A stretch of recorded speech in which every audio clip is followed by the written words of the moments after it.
Hi guys, welcome back to the Player YouTube channel. And today we're going to take a look at the new Kia CEED. Let's take a look around it, let's get underneath it, let's get in it, get it out on the road. Give you our evaluation of this new car from Kia Motors. Right, let's start by taking a look under the bonnet. And the bonnet release is just down here in the driver's footwell. Obviously, if you're driving this in somewhere else in the world where it's left-hand drive, then it'll be in the passenger footwell. Pretty simple, really. Big lever right in the middle there, very easy to access, but a very heavy bonnet, which I noticed. And there's no gas shocks on this. You've got to put the stay up yourself, but it's fairly easy. So there's 5 different engine choices. You've got 3 petrol engines, there's a diesel engine, and there's also a PHEV available. Now, there is no all-wheel drive, there's only front-wheel drive with these cars. I think all-wheel drive would be a big sort of bonus if you could get it. They all come either mated up to a 6-speed manual gearbox or a 7-speed auto gearbox, and it all runs really nicely. This is the 1.4 turbo GDI, and it's on a level 3 trim level. So simple on Kia Motors, there's 1, 2 and 3 different trims. And this one produces about 142 brake horsepower. It's not bad, 0 to 60 is around about 9.2 seconds with a top speed of about 110 miles an hour. Who needs the speed these days? Let's take a look around the car and see the differences between this and the CEED, for example.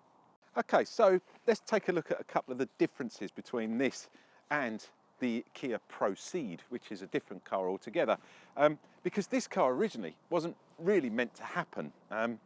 When I say that, it was never ever intended to produce an CEED. It just came about by accident, and it has got a lot of the attributes from the Kia Sportage, the Kia CEED. They're all sort of built in, especially when we go around the back, you'll see how very similar to the Sportage the back looks. But it's here, nevertheless. Accident it may be, a bit like my last child, unfortunately. Don't buy one of these on a bank holiday. There you go. Or get it in this cat sick yellow either. Sorry, I'm just not over keen on the colour. Kia, you produce some lovely colours. The blue was stunning. I really loved that. Anyway, 8.5 centimetres longer makes a big difference, and about 3.5 centimetres higher. So it's sort of like, and it's got these amazing it's a new damping system that they built into this car. It's like it's called a bump stop shock absorber. I had to think about that then. A bump stop shock absorber. You can go on the Kia website and it'll explain how it works, but it really does give a nice smooth ride. It's very new. You get these little fog lights down here. You get a much more aggressive front grille, and as I said, you get these nice LED running lights. All in all, the car, looking around it, is quite a good-looking little car for an accident. Sadly, not like my last son. You do get these beautiful polyurethane mud guards that go around the arch guards. There you go, arch guards. And the wheels are quite good. I like these rims. They're 18-inch rims, decent enough tyres. The indicators on the outside here. So, you know, again, nice little bits that you weren't expecting this car to have. All in all, I think it's a good looking car. It's got a nice rear to it, nice rear end round here. Yeah, let's go and have a look round the back and I'll explain what I was saying between the mating of cars when you put 2 cars together and what happens. Let's go look. So as I said earlier, it does look very sportage-y. Well, I think so anyway. This is sort of what would happen if you let a Kia CEED and a Kia Sportage have a couple of hours of naughtiness together. I think this is what you get. And as I explained earlier, it was a bit of an accident and they never intended this. Right, so let's start at the top bit up here. So you've got a nice little wing that runs across here. Hiding inside is the brake light, which is really nice. You get what I call an infinity screen at the back here. So it's got no sort of end to it here. It's really nice. It's tinted as well. A wash wipe, and then you get this nice aerodynamic piece here, which then leads on down here to the sort of the fakeness that unfortunately now appears in a lot of our cars, because these aren't exhaust, they're just sort of little plastic bits, and it's a shame. It'd be so easy to put a couple of exhausts in there. Look really nice. You do get a nice big CEED badge, there you go, and some nice LEDs that sweep round here. Let's take a look inside. It's electronically assisted, which is great as well. Inside here, there is 426 litres of boot space, and that's about 13.5 litres more than the CEED. So not a lot of difference, but plenty of room. You can see it's tons and tons of room in here. Okay, Now, you know what I'm like when it comes to these parcel shelves. Normally, we pop them out like this, and because there is nowhere to put them when they come out, so, you know, if you're out and you've got a few friends you're picking up and you need to put a couple of bits and pieces in the back here, you're going to have to move this, and they're going to end up, if you can't put it anywhere, having to have it on their laps. And that's happened to me a few times.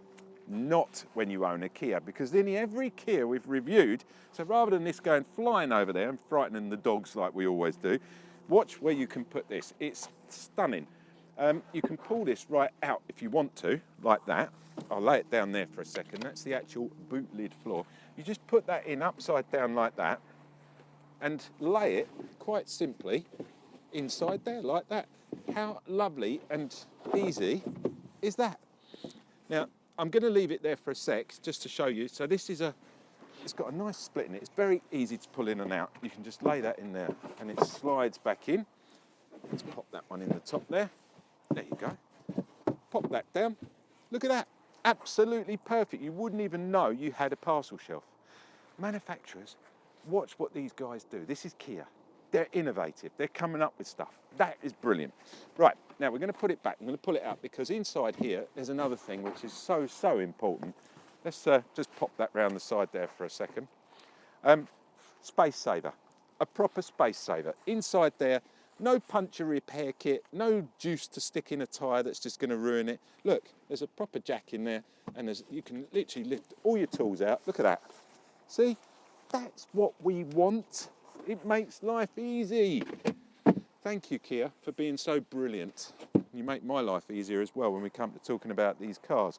Okay, so inside, very simple bits and pieces. You've got a couple of shopping bag holders, one either side. You've got a 12-volt adapter here, just over on the left. You've got a couple of tethers for bits and pieces. And again, very nice and easy to pop the seats down as well. All you've got to do is reach over like that. It's sprung loaded, perfect. Same over there. Oh, I didn't mean to do that. Ouch!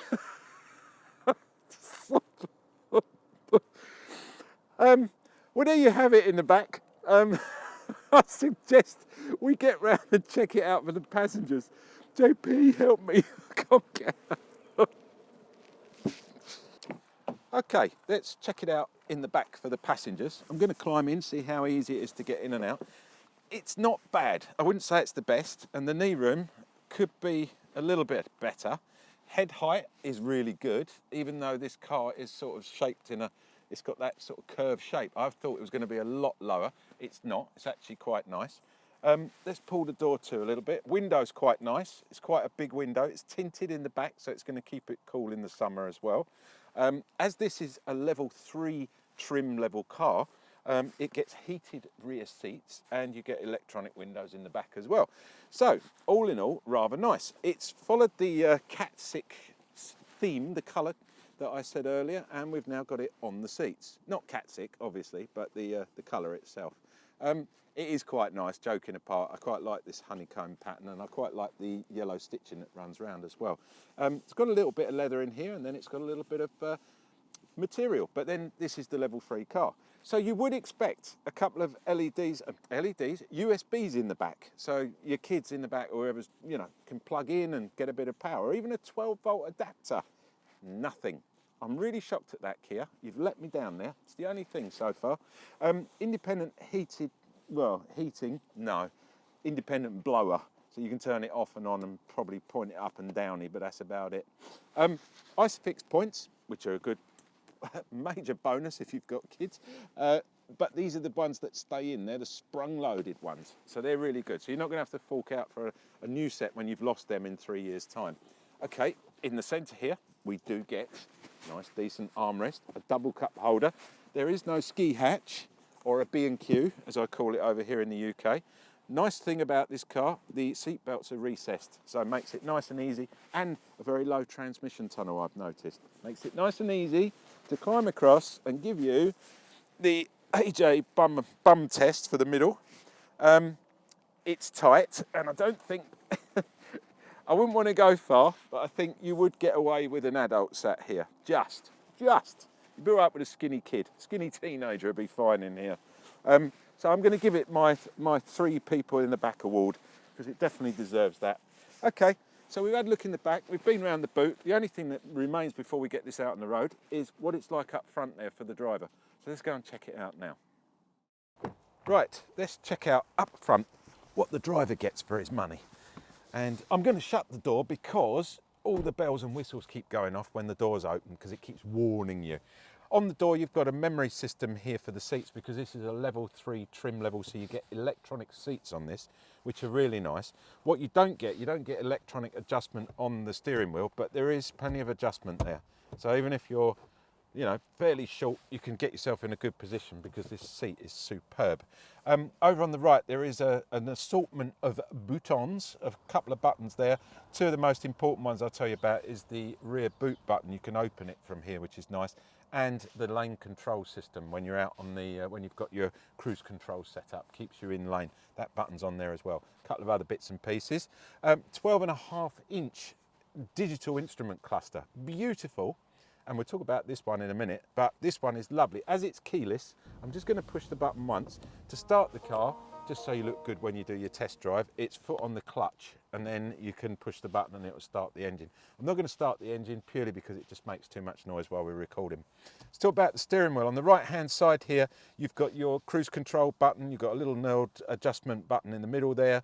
You've got your menu adjustment button here, up and down, and your OK button as well. And all of that is just so simple to use. I absolutely love it. On the left here, again, very simple, speech recognition. This car has Apple Play, it has Android mirroring, and you use that just like you do when you talk to your Siri button as well. So it's basically exactly the same, but KIA have built it into the car.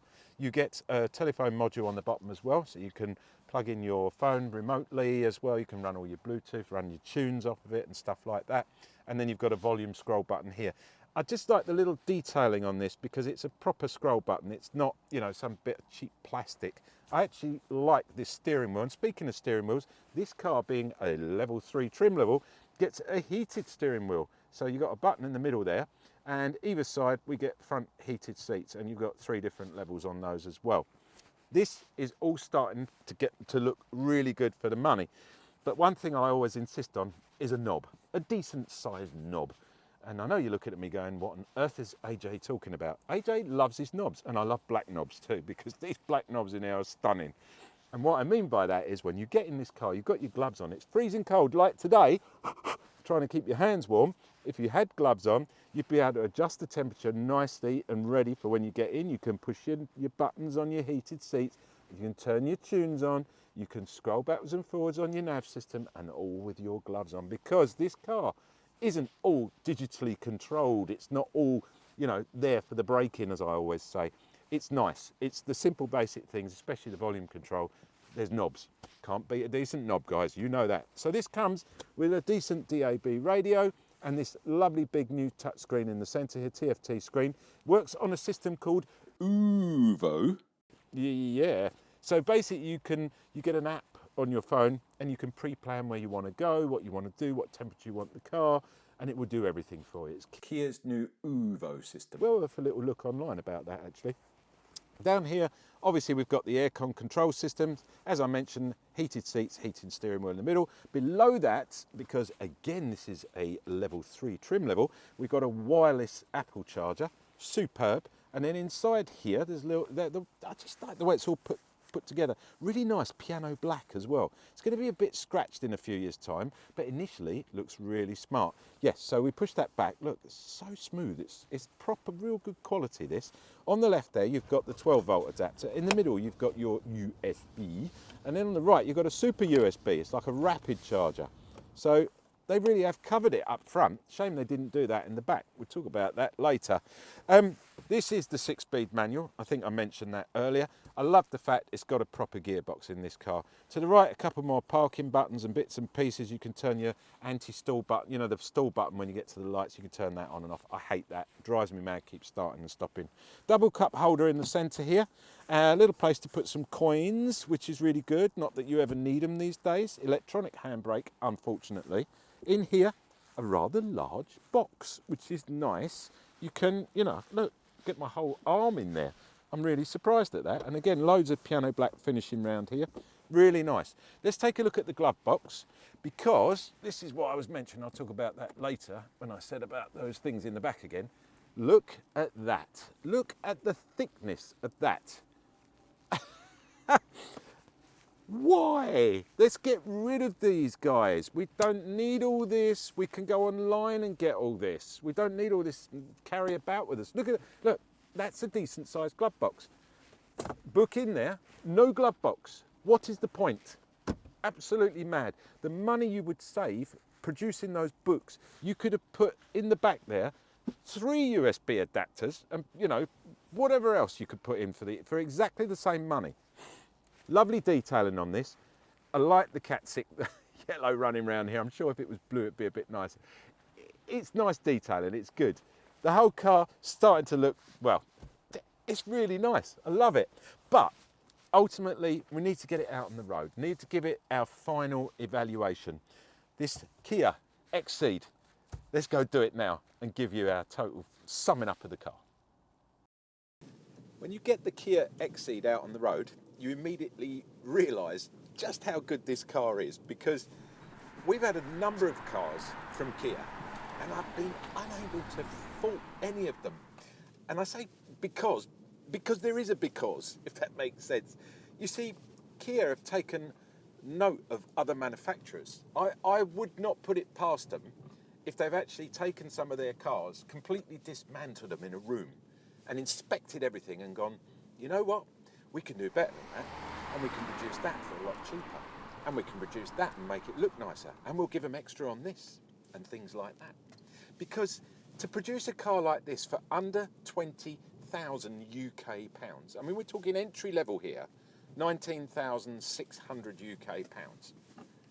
Even if you didn't go for all the extra bits and pieces that this particular model's got, this is a stage 3 or level 3 trim level, you would still get level 1 trim entry level with all the basic necessities, with the reverse camera, with the air conditioning, with all the other little bits and pieces, the LED lights, far outweighing the value for money that almost any other manufacturer is throwing at us at the moment. So I'm very impressed, and I always have been with Kia, unfortunately. I don't want to sound like I'm being brandist.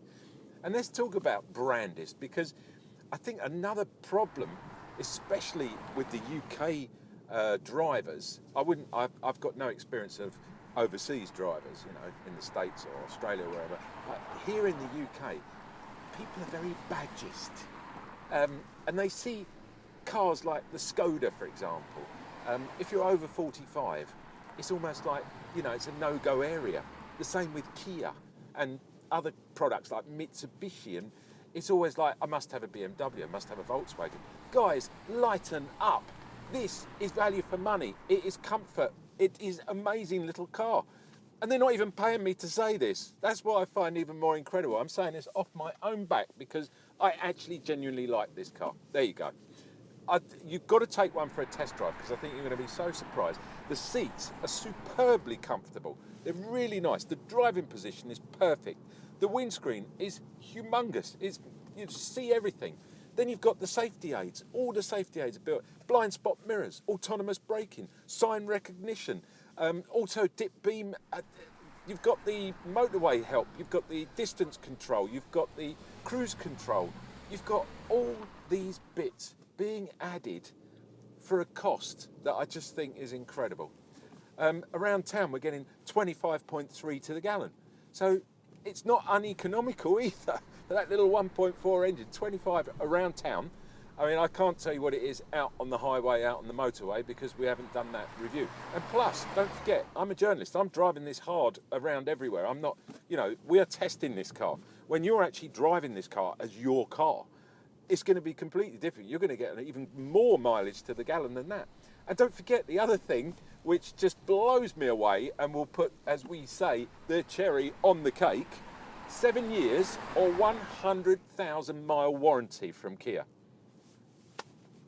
I might as well just shut up and drive the car, because I think it just about says it all as far as I'm concerned.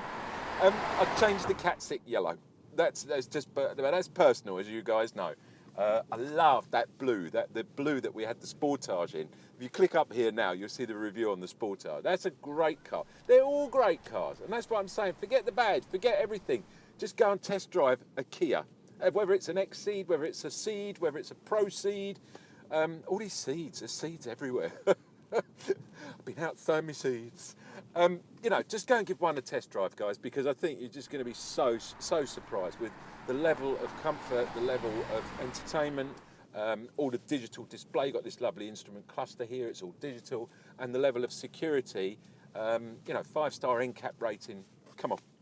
Enough said. You'll be watching me, AJ the Player. Thanks, guys, for watching. I really appreciate it. Don't forget, like, subscribe, and comment. And if you can, give us a little thumbs up. We don't get any bonuses or paid extra or anything like that. But sponsors and also, you know, the governors at the Player, you know, it's just like a pat on the back for us. Job well done. So thanks, guys. I really appreciate it if you could do that. Couple of other bits and pieces just before I go. Just to mention that we're not a one-trick pony. We are part of a much bigger organisation called The Player. And The Player is, well, to be honest with you, if I start explaining all what The Player does, we'd be here another half an hour. So I'll do it briefly and just direct you to the right place to go and have a look yourself. www.theplayer.co.uk. There you go, it's popped up down there. You get a free subscription to our Player bookazine. The bookazine is designed for men. It's 200 pages. A bookazine is a book that comes out on a periodic basis like a magazine. So it becomes a bookazine, yeah? I like that word. It's quite a cool little word. And that is The Player. It's a bookazine. It comes out every 3 months. It's a hardback book. But as you watch me on YouTube, you guys get the online version absolutely free of charge. You can go there. I'm not into all this data capture, so just put your name down and your email, and it'll be sent. You get a link sent over or whatever. You can download it. You can look at it online. It's a 200-page magazine for men. It's got cars, it's got boats, it's got golf, it's got food, it's got wine. You name it, it's in there. Interviews with interesting people. Right, I've done my job. I've promoted The Player. There you go. Just go to the website, guys. Go and have a look at it. It's pretty cool. I love it. Last month, I was looking at some submarine stuff. It was really different to what I normally read. Thanks for watching, guys. Don't forget, you know, I'll be here next week with another car, or it could be an interview. So leave the bell sign unchecked for an update. That's on your subscription. And then you'll get a little ding-dong whenever we put up a video. Thanks for watching, guys. Please take it easy out there when you're driving. Enjoy your life. Life's worth living, guys. Catch you next week.